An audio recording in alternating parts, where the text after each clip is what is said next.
Have you been dreaming about living the life of La Dolce Vita? Well, good, because in today's video, I'm going to share with you the best 2-week itinerary throughout Italy, so that way you make the most of your time and visit the most iconic landmarks and some little hidden gems along the way. Italy is one of Europe's most popular tourist destinations, and for a good reason. But with 20 different regions and limited time, it can become overwhelming to plan where and not to visit. In my Italian Grand Tour Guide, we'll be taking multiple forms of transportation, but I highly recommend that you get a rental car, because with a rental car, it'll allow you freedom and it'll give you the full experience so you can get off the beaten path. In this trip alone, you will drive over 1,280 miles.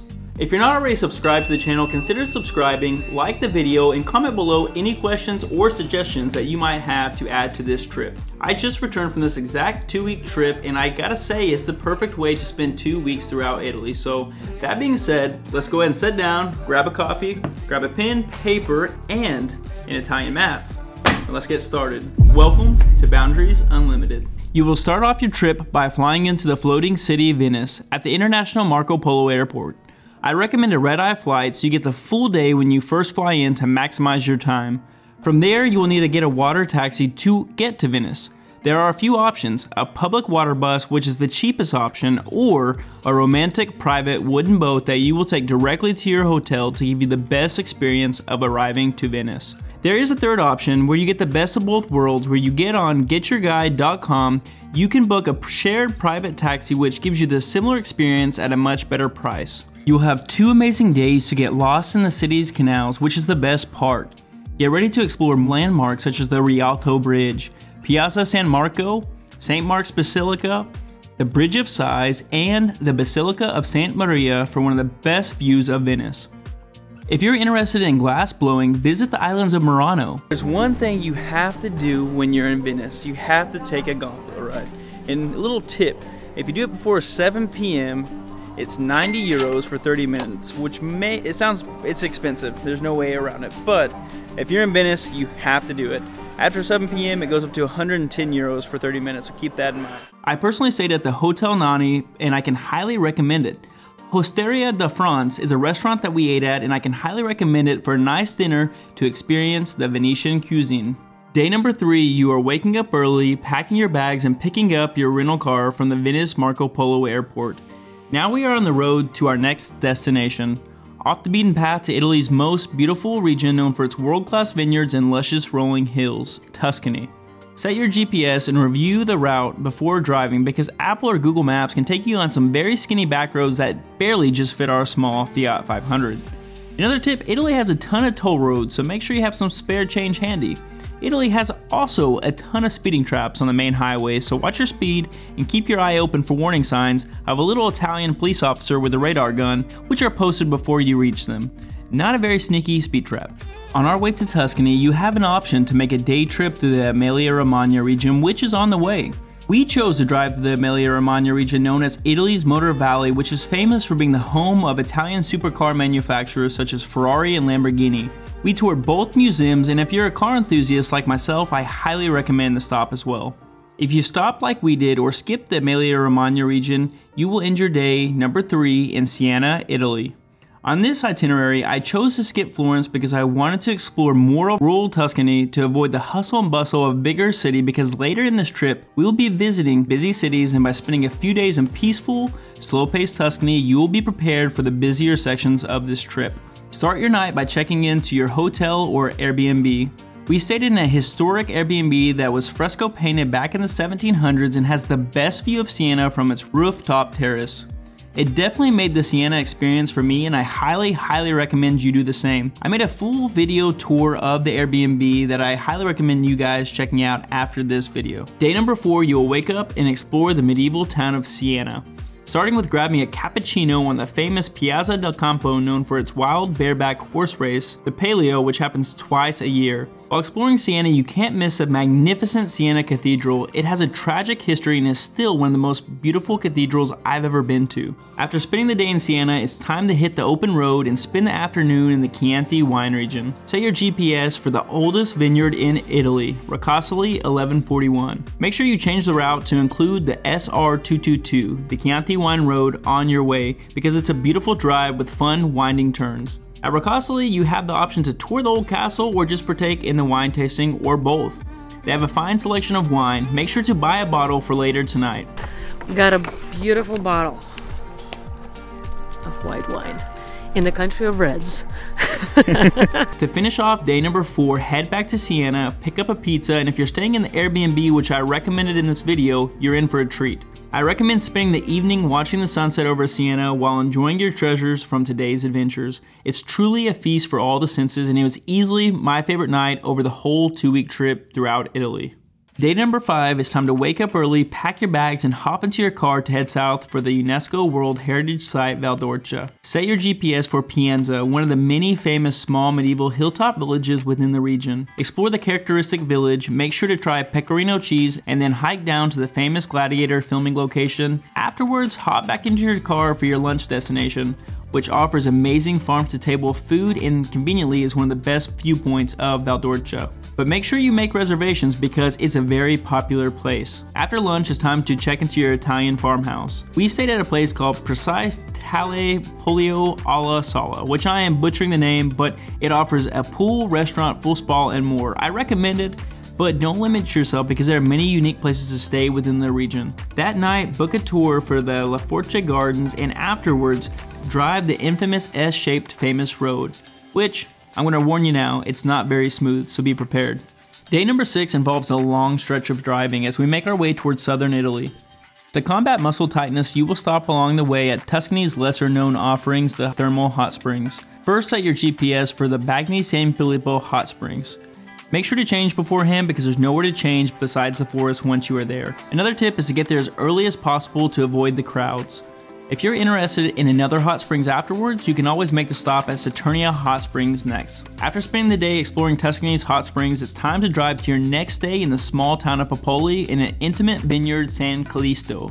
For dinner, visit Lo Zio Barret. They have an amazing selection of aged steak. We had the best meal of our whole entire trip there, and it was actually one of the cheapest as well. At this point of the trip, we have left Tuscany and now we're in the Abruzzo region. The next day, it's time to finish the drive from Tuscany to what was once the shame of Italy, Matera. I have a full video that gives a brief history lesson of Matera if you're interested in the full story. Walking and exploring the Sassi is the best thing to do in Matera, but make sure to stay in a cave hotel so you can transport back in time and get an idea of what it would have been like to live in Matera over 9,000 years ago. We stayed at Sextanzio, which is a cultural restoration project that retains original building materials with modern amenities. It was an amazing stay and the most authentic within Matera. After exploring the city of Matera, which you will recognize it from the start of the James Bond movie, for dinner, make reservations at Regacorte and request the terrace overlooking the rock church. Watch the sunset as it casts over Matera while sipping on a Vesper martini. You won't understand Matera until night. Start your morning with breakfast in an old monastery, then begin your hike towards the Belvedere. The hike has quite a bit of stairs and inclines, so I recommend doing it before it gets too hot. Plus, it gets pretty crowded when the day trippers arrive. After your hike, you are greeted with one of the best panoramic views of Matera. Plus, you get to explore some of the unrestored older caves.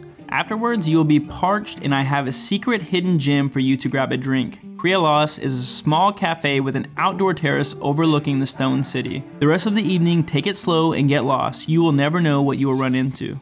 Day number 9 is time to pack your bags from your luxury cave hotel and hit the road for a scenic drive through southern Italy en route for Italy's magnet for honeymooners, artists, and in my experience, crazy drivers, the Amalfi Coast. You'll be checking in to the best place to stay, which is not located in Ravello or Positano, but right next to the Fiora Fiora. Staying here truly made the Amalfi experience for me. It was a piece of serenity among the busy cities and streets, and I highly recommend you stay here as well. For the next 2 days in the Amalfi Coast, you will have no shortage of activities to experience. I would recommend ditching your rental car at the Airbnb, which offers free parking and is another reason why it's one of the best places to stay at within the Amalfi Coast. Now it's time to rent a scooter, which I did from ML Porter, and I highly recommend that you do the same. Renting a Vespa is the best way to navigate the winding streets along the coast, and it makes for a fun, exhilarating experience. We are like taking turns. It's a big turn coming up. For some of us. Experience the hilltop villages of Ravello, the Instagram famous Positano and Amalfi. Once you arrive in Positano, it's time to experience the best way to navigate the Amalfi Coast. And that's by renting and captaining your own boat. Hands down, one of the best things we did in the Amalfi Coast. We rented our boat from Lucibello, and if you're not comfortable driving your own boat, you can always hire a captain. Speaking of hiring a captain, on one of the 2 days you could always hire a captain to take you for a day trip to explore the island of Capri. We didn't, but when we return I would love to visit the island of Capri. Another activity I recommend you do if you enjoy hiking is the famous Path of the Gods hike for one of the most rewarding views of the coastline. If you're staying in the same Airbnb as we are in this itinerary, you can actually start the hike from your Airbnb. But start early because there are a ton of stairs and it gets hot very quickly. You finish the hike in Positano, eat lunch, grab some gelato because you deserve it at this point. After that, take the public bus back to the Fiora Fiora so you can take a plunge in its hidden beach. Oh my God.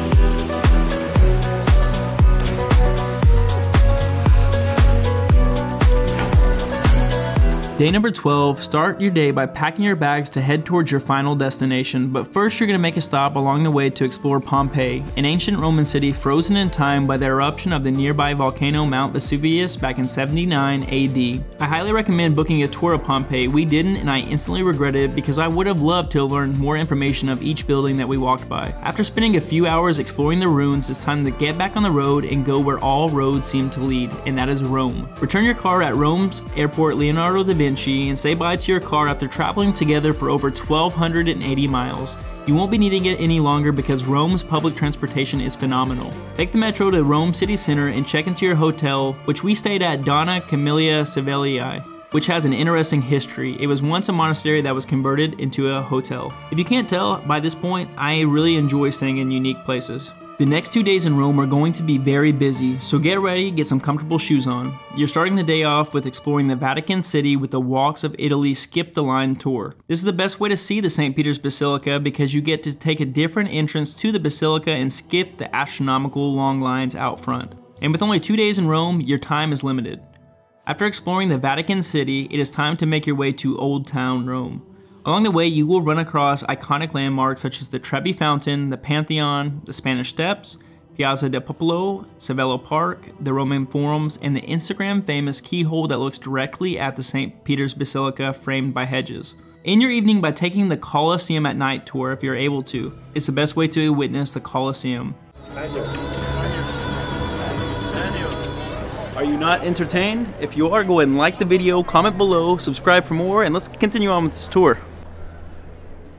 After your tour, finish your long, exhausting day by admiring the glory of the Colosseum with a cocktail at the Court Cocktail Lounge. But don't forget to make reservations way in advance. With all the popular tourist destinations, it is critical that you book way in advance, over a month if you can, because they book up very quick. With that being said, you have reached day number 15 and you are packing your bags and you're flying back home after spending a perfect 2 weeks throughout Italy.